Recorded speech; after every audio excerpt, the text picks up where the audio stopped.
जय हिंद दोस्तों, आप सभी का स्वागत है आपके अपने YouTube चैनल दबंग क्लासेस पर। तो दोस्तों, आज हम आप लोगों के लिए लेकर आए हैं मध्य प्रदेश वन रक्षक और जेल प्रहरी एग्जाम की प्रिपरेशन के लिए प्रैक्टिस सेट नंबर 13, जिसमें हमने current affair, GK, GS, MP GK और साइंस के क्वेश्चन रखे हैं जो कि आपके आने वाले एमपी फॉरेस्ट और जेल प्रहरी एग्जाम में जरूर पूछे जाएंगे। तो वीडियो में लास्ट तक जरूर बने रहें। चलिए शुरू करते हैं, देखते हैं आज का फर्स्ट क्वेश्चन। फर्स्ट क्वेश्चन में यहाँ पर आप लोगों से पूछा जा रहा है, साहू जी को मुगलों की कैद से कब छोड़ा गया था। चार ऑप्शन आपको दिए गए और पूछा गया है साहू जी को मुगलों की कैद से कब छोड़ा गया था। तो इसका राइट आंसर आप लोगों को बताना है। करेक्ट आंसर होगा आपका ऑप्शन नंबर सेकंड, वर्ष 1707 में। साहू महाराज को औरंगजेब की मृत्यु के बाद औरंगजेब के पुत्र आजम शाह ने रिहा किया था। साहू का जो युद्ध है वह ताराबाई के साथ हुआ था। तो अक्सर एग्जाम में पूछा जाता है कि साहू का युद्ध किसके साथ हुआ था, तो आपका आंसर होगा ताराबाई के साथ हुआ था। आगे चलते हैं नेक्स्ट क्वेश्चन की ओर। नेक्स्ट क्वेश्चन में देखते हैं आपसे क्या पूछा गया। तो यहां पर आप लोगों से पूछा जा रहा है, दिसंबर 2023 तक भारत की पहली हाइड्रोजन ट्रेन संचालित करने की घोषणा की गई है, उसका नाम क्या है। तो इसका राइट आंसर आप लोगों को बताना है। करेक्ट आंसर जो होगा आपका वह है आप लोगों का ऑप्शन नंबर 4, वंदे मेट्रो। दिसंबर 2023 तक भारत की पहली हाइड्रोजन ट्रेन संचालित करने की घोषणा की गई है, जिसका नाम है वंदे मेट्रो। रेलवे दिसंबर तक अपने नैरो गेज धरोहर मार्गों पर हाइड्रोजन से चलने वाली ट्रेनों को शुरू करेगा। यह पूरी तरह प्रदूषण से मुक्त होगी। चलिए बढ़ते हैं नेक्स्ट क्वेश्चन की ओर। नेक्स्ट क्वेश्चन में देखते हैं आपसे क्या पूछा जा रहा है। तो यहां पर आप लोगों से पूछा गया है, वर्तमान में भारत के किस राज्य में समान नागरिक संहिता लागू है। तो इसका राइट आंसर आप लोगों को बताना है। करेक्ट आंसर जो होगा वह है आपका ऑप्शन नंबर 3, गोवा में। वर्तमान में गोवा में समान नागरिक संहिता लागू है। गोवा भारत का सर्वाधिक नगरीकृत शहर है। यह क्षेत्रफल की दृष्टि से भारत का सबसे छोटा शहर है। आगे चलते हैं नेक्स्ट क्वेश्चन की ओर। नेक्स्ट क्वेश्चन में यहां पर आप लोगों से पूछा गया है, फरवरी 2023 में पाकिस्तान के किस पूर्व राष्ट्रपति का निधन हो गया है। चार ऑप्शन आपको दिए गए और पूछा गया है, फरवरी 2023 में पाकिस्तान के किस पूर्व राष्ट्रपति का निधन हो गया है। तो इसका जो राइट आंसर है वह होगा आपका ऑप्शन नंबर 4, परवेज मुशर्रफ का। और पाकिस्तान के जो वर्तमान राष्ट्रपति हैं वह आरिफ अलवी हैं। नेक्स्ट क्वेश्चन की ओर बढ़ते हैं। नेक्स्ट क्वेश्चन में देखिए आप लोगों से पूछा गया है, 1779 में मराठों ने बड़गांव की संधि किसके साथ की थी। आप लोगों से यह पूछा जा रहा है। तो राइट आंसर आप लोगों को बताना है। करेक्ट आंसर जो होगा वह है आप लोगों का ऑप्शन नंबर फर्स्ट, ब्रिटिशों के साथ की थी। 1779 में मराठों ने बड़गांव की संधि जो है यह ब्रिटिशों के साथ की थी। आगे चलते हैं नेक्स्ट क्वेश्चन की ओर। नेक्स्ट क्वेश्चन में देखते हैं आपसे क्या पूछा गया है। तो यहां पर पूछा जा रहा है, किस संशोधन में यह प्रावधान किया गया है कि प्रधानमंत्री सहित मंत्रिमंडल के सदस्यों की कुल संख्या लोकसभा के सदस्यों की संख्या से 15% से अधिक नहीं होना चाहिए। तो ऐसा किस संविधान के किस अनुच्छेद में प्रावधान किया गया, आपसे यह पूछा गया है। तो इसका जो राइट आंसर है वह होगा आपका ऑप्शन नंबर 4, 51वां संविधान संशोधन 2003 में यह प्रावधान किया गया है कि प्रधानमंत्री सहित कुल मंत्रिमंडल में सदस्यों की जो कुल संख्या है वह लोकसभा के सदस्यों की संख्या से 15% से अधिक नहीं होना चाहिए। वर्तमान समय की बात की जाए तो लोकसभा की जो अधिकतम सीटें हैं, अधिकतम सीटों की संख्या है 550 और वर्तमान समय में सदन की जो सदस्य संख्या वो कितनी है, तो 543 है। और 2 एंग्लो इंडियन सदस्यों को राष्ट्रपति के द्वारा नियुक्त किया जाता है। तो वर्तमान में 545 सीटों पर सदस्य है और टोटल सीटें कितनी हो सकती हैं, तो 550 हो सकती है अधिकतम सीटें लोकसभा में। आगे बढ़ते हैं नेक्स्ट क्वेश्चन की ओर। नेक्स्ट क्वेश्चन में यहां पर आप लोगों से पूछा गया है, प्रागैतिहासिक काल पाषाण युग से शुरू होता है और खालिस्तान पत्थर आश्रय भारत में सबसे पुरानी ज्ञात पत्थर कला है। चार ऑप्शन आपको दिए गए और पूछा गया कि इनमें से कौन सा सबसे पुराना भारत में ज्ञात शिलाश्रय है। तो इसका जो राइट आंसर है दोस्तों वह क्या होगा। करेक्ट आंसर आप लोगों का होगा ऑप्शन नंबर 4, भीमबेटका। भीमबेटका जो है यह पाषाण काल युग से संबंधित है। प्रागैतिहासिक काल पाषाण युग से संबंधित एक शिलाश्रय है जो कि आदि मानव के द्वारा लिखे गए थे, या हम कह सकते हैं कि आदि मानव से संबंधित यह शिलाश्रय है। और यह जो भीमबेटका की गुफाएं हैं रायसेन जिले के अब्दुल्लागंज में स्थित हैं। भीमबेटका की खोज 1757-58 में विष्णु श्रीधर बाकणकर ने की थी। यह कांस्टेबल एग्जाम 2022 में पूछा गया प्रश्न है कि भीमबेटका की खोज किसने की थी। तो आपका आंसर होगा विष्णु श्रीधर बाकणकर ने। आबकारी एग्जाम 2023 में पूछा गया था कि भीमबेटका की गुफाएं किस जिले में, तो आपका आंसर होगा रायसेन जिले में है। और हाल ही में एक पटवारी एग्जाम जो हुआ था, इसमें भी एक क्वेश्चन पूछा गया था कि भीमबेटका की गुफाएं जो हैं यह किससे संबंधित, तो आपका होगा यह आदि मानव शिलाश्रय हैं जो कि रायसेन जिले के अब्दुल्लागंज में स्थित हैं और इनकी खोज की थी विष्णु श्रीधर बाकड़कर ने। और वर्ष 2003 में यूनेस्को ने इन गुफाओं को विश्व धरोहर सूची में शामिल किया है। बढ़ते हैं नेक्स्ट क्वेश्चन की ओर। नेक्स्ट क्वेश्चन में यहां पर आप लोगों से पूछा गया है, भारतीय सेना द्वारा ऑपरेशन सद्भावना का आयोजन कहां किया गया। चार ऑप्शन आपको दिए गए और पूछा गया है भारतीय सेना द्वारा ऑपरेशन सद्भावना का आयोजन कहां किया गया है। तो इसका जो राइट आंसर है वह है आप लोगों का ऑप्शन नंबर फर्स्ट, लद्दाख में। भारतीय सेना द्वारा ऑपरेशन सद्भावना का जो आयोजन है लद्दाख में किया गया है और इसका उद्देश्य इस क्षेत्र के लोगों का दिल और दिमाग जीतना है। इस जो भारतीय सेना है आए दिन ऑपरेशन सद्भावना करती रहती है और यह जम्मू कश्मीर और लद्दाख के लोगों से जुड़ने के लिए किया जाता है। इसमें कई तरीके की मतलब नागरिकों की सुविधाओं के लिए योजनाएं चलाई जाती हैं। नेक्स्ट क्वेश्चन की ओर बढ़ते हैं। नेक्स्ट क्वेश्चन में देखिए यहाँ पर क्या पूछा गया है। तो नेक्स्ट क्वेश्चन में पूछा गया औरंगजेब का मकबरा कहाँ स्थित है। चार ऑप्शन आपको दिए गए और पूछा गया औरंगजेब का मकबरा कहाँ स्थित है। तो इसका जो राइट आंसर है वह है आपका ऑप्शन नंबर 4, औरंगाबाद में। औरंगजेब शाहजहां का उत्तराधिकारी था। इसका संबंध मुगल वंश से था। इसे जिंदा पीर के नाम से भी जाना जाता था। तो अक्सर एग्जाम में पूछा जाता है कि किस मुगल शासक को जिंदा पीर कहा जाता था। तो आंसर होगा औरंगजेब को। औरंगजेब ने ही अपने भाई दारा सिकोह की हत्या करवाई थी। तो अभी पटवारी एग्जाम 2023 में पूछा गया प्रश्न है कि दारा सिकोह की हत्या किसने कराई थी। तो आपका आंसर होगा औरंगजेब ने।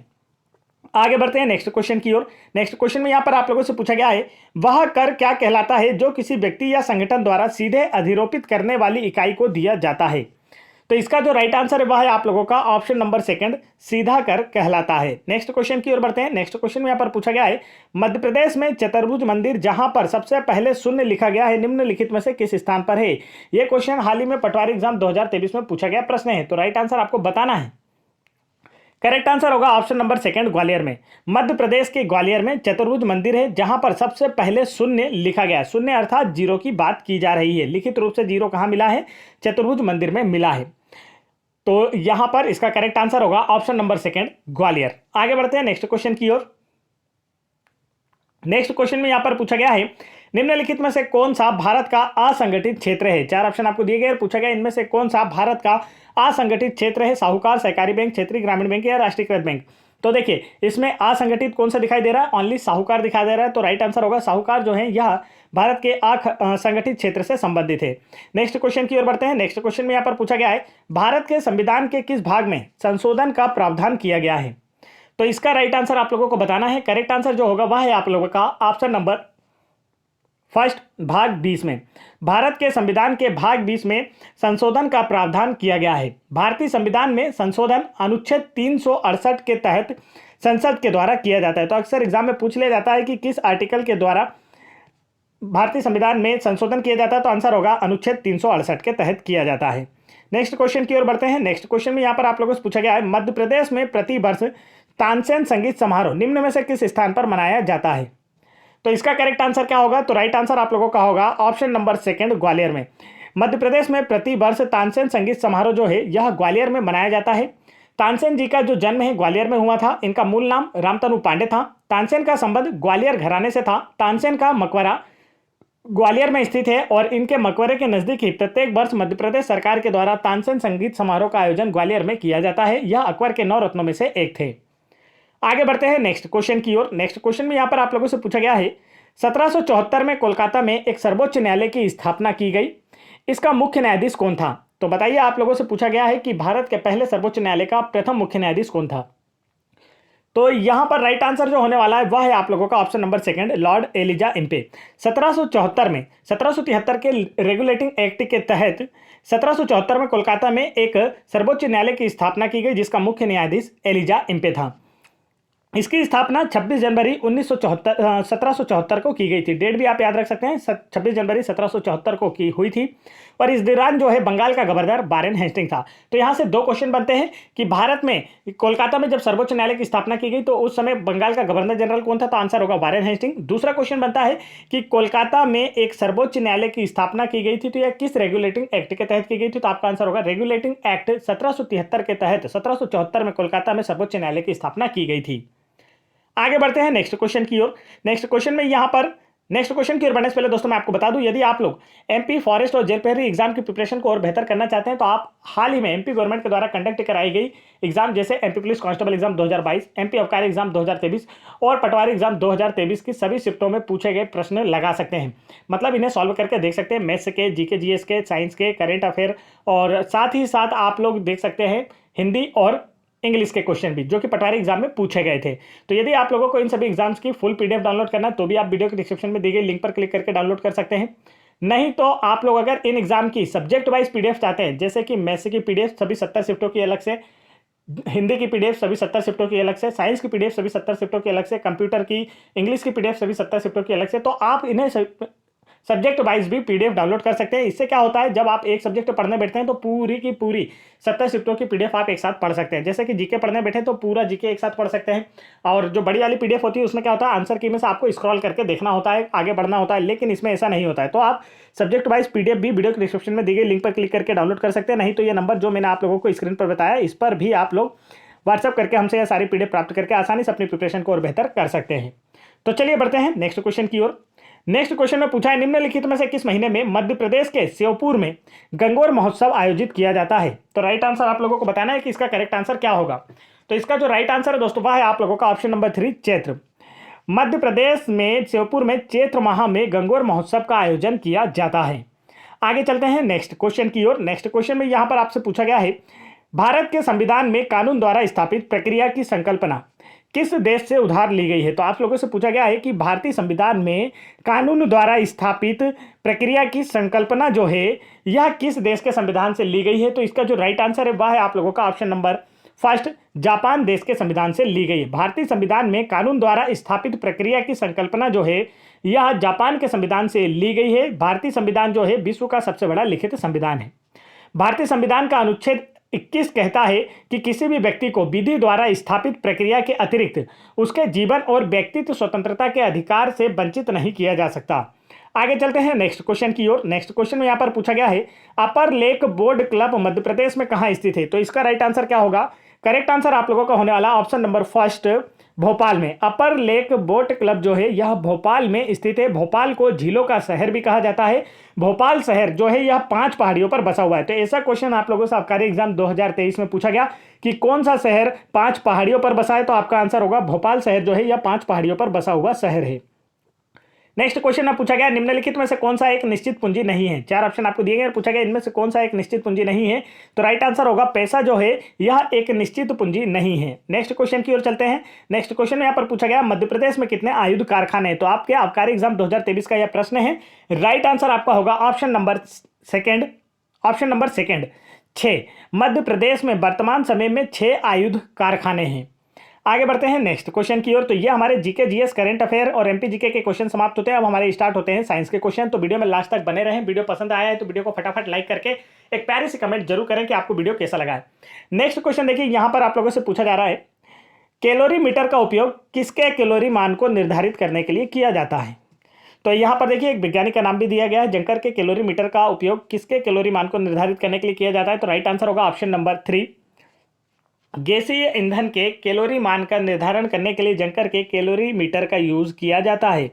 नेक्स्ट क्वेश्चन में पूछा गया है, पेयजल में सर्वाधिक आर्सेनिक प्रदूषण वाला शहर कौन सा है? तो आपसे पूछा गया है कि किस शहर के जल में सर्वाधिक आर्सेनिक प्रदूषण है? तो इसका जो राइट आंसर है वह है आप लोगों का option number second, Kanpur. Kanpur जो है यह सर्वाधिक आर्सेनिक प्रदूषण वाला शहर है। कानपुर जो है यह चमड़ा उद्योग के लिए जाना जाता है और आर्सेनिक प्रदूषण से चर्म रोग, चर्म कैंसर, काला पांव रोग, मायोकार्डियल स्थानिक अरक्तता, फेफड़े गुर्दे विकार आदि होने का खतरा होता है। तो इससे कई तरह के रोग होते हैं। नेक्स्ट क्वेश्चन में यहाँ पर पूछा गया, इनमें से कौन सा एब्सिसिक एसिड का कार्य है? 4 ऑप्शन आपको दिए गए, पूछा गया कि कौन सा एब्सिसिक एसिड का कार्य है। तो राइट आंसर आपका होने वाला ऑप्शन नंबर फर्स्ट, सुस्ती को प्रेरित करना एब्सिसिक एसिड का बहुत ही इंपॉर्टेंट कार्य है, या हम कह सकते हैं कि इसका मुख्य कार्य है। नेक्स्ट क्वेश्चन में बोला गया है, रोग होने के लिए निम्नलिखित में से कौन से आवश्यक हैं? तो किसी व्यक्ति को रोग होने के लिए इनमें से कौन सा आवश्यक है? अनुकूल जलवायु, जिनमें उत्परिवर्तन, विषाणु जनित रोगजनक या संवेदनशील मेजबान। तो राइट आंसर जो होने वाला है वह है आप लोगों का ऑप्शन नंबर सेकंड, जिनमें उत्परिवर्तन। रोग होने के लिए जो आवश्यक है वह कौन सा होता है? जिनमें उत्परिवर्तन आवश्यक होता है। नेक्स्ट क्वेश्चन में यहाँ पर आप लोगों से पूछा जा रहा है, प्रोकैरियोटिक कोशिकाओं के आनुवांशिक पदार्थ को क्या कहा जाता है? तो इसका करेक्ट आंसर आप लोग जल्दी से बताएंगे। प्रोकैरियोटिक कोशिकाओं के आनुवांशिक पदार्थों को क्या कहा जाता है? करेक्ट आंसर आप लोगों का होगा ऑप्शन नंबर 3, नाभिक कहा जाता है। नेक्स्ट क्वेश्चन की ओर बढ़ते हैं। नेक्स्ट क्वेश्चन में यहाँ पर पूछा गया है, शुष्क गैसीय ईंधन का कैलोरीफिक मान किसकी उपस्थिति से नहीं बढ़ता है? 4 ऑप्शन आपको दिए गए हैं। राइट आंसर होगा ऑप्शन नंबर 3, कार्बन। शुष्क गैसीय ईंधन का कैलोरीफिक मान जो है यह कार्बन की उपस्थिति से नहीं सॉरी, यहाँ पर इसका ऑप्शन जो होगा राइट होगा ऑप्शन नंबर 4, ऑक्सीजन। शुष्क गैसीय ईंधन का जो कैलोरीफिक मान है यह किसकी उपस्थिति से नहीं बढ़ता है? तो बताइए जल्दी से इसका राइट आंसर क्या होगा? करेक्ट आंसर ऑप्शन नंबर 3 ही, कार्बन ही होगा इसका। चलिए बढ़ते हैं नेक्स्ट क्वेश्चन की ओर। नेक्स्ट क्वेश्चन में यहाँ पर आप लोगों से पूछा गया है, अमेजन बेसिन के कुछ हिस्सों में 100 वर्षों में सबसे खराब सूखे का अनुभव किस वर्ष किया गया था? तो इसका जो राइट आंसर है वह है आप लोगों का ऑप्शन नंबर 4, वर्ष 2005 में। आगे चलते हैं नेक्स्ट क्वेश्चन की ओर। देखिए यहाँ पर आपका जो लास्ट क्वेश्चन था दोस्तों, इसका जो आंसर है वह आपका ऑक्सीजन ही होने वाला है। देखिए यहाँ पर बोला गया है, शुष्क गैसीय ईंधन का कैलोरीफिक मान किसकी उपस्थिति से नहीं बढ़ता है? तो ऑक्सीजन की उपस्थिति से नहीं बढ़ता। ऑक्सीजन जो है यह एक जीवनदायिनी गैस है और इसका जो अणु है वह द्विपरमाणविक होता है। आगे चलते हैं नेक्स्ट क्वेश्चन की ओर। नेक्स्ट क्वेश्चन में देखिए क्या पूछा जा रहा है। तो यहाँ पर आप लोगों से नेक्स्ट क्वेश्चन में पूछा गया है, एथेनॉइक एसिड का सामान्य नाम क्या है? करेक्ट आंसर आपको बताना है, एथेनॉइक एसिड का सामान्य नाम क्या होता है? तो इसका जो करेक्ट आंसर है वह है आप लोगों का option number 1, acetic acid. Ethanoic acid का फॉर्मूला होता है CH3COOH और इसे साधारण रूप में एसिटिक अम्ल के नाम से भी जाना जाता है। नेक्स्ट क्वेश्चन में यहाँ पर आप लोगों से पूछा गया है, फोटोकेमिकल स्मॉग खालिस्तान प्रदूषण से जुड़ा हुआ है। 4 ऑप्शन आपको दिए गए हैं। पूछा गया है कि फोटोकेमिकल स्मॉग जो है किसमें से किससे जुड़ा हुआ है? सौर, भूमि, वायु या जल से? तो राइट आंसर क्या होगा? करेक्ट आंसर यहाँ पर होने वाला है ऑप्शन नंबर 3, वायु प्रदूषण से। फोटोकेमिकल स्मॉग जो है यह वायु प्रदूषण से जुड़ा हुआ है। नेक्स्ट क्वेश्चन में यहाँ पर आप लोगों से पूछा जा रहा है, एजेंट जो हमारे परिवेश को प्रतिकूल रूप से बदलने का कारण बनती है उन्हें खालिस्तान के रूप में संदर्भित किया जाता है। राइट आंसर होगा ऑप्शन नंबर 4, प्रदूषक। एजेंट जो हमारे परिवेश को प्रतिकूल रूप से बदलने का कारण बनती हैं उन्हें प्रदूषक के रूप में संदर्भित किया जाता है। तो ये थे आज के हमारे टॉप 30 क्वेश्चन जो कि हम आप लोगों के लिए लेकर आए थे आपके फॉरेस्ट और जेल प्रेरी एग्जाम के लिए। यहाँ पर हमने आप लोगों के लिए क्विज भी रखी जिसका आंसर आप लोगों को हमें कमेंट करके बताना है। और जो आज की क्विज है वह है, भारत में कितनी महारत्न कंपनियां हैं?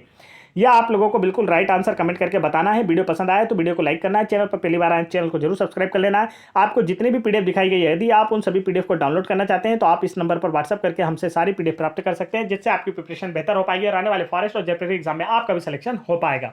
जय हिंद दोस्तों।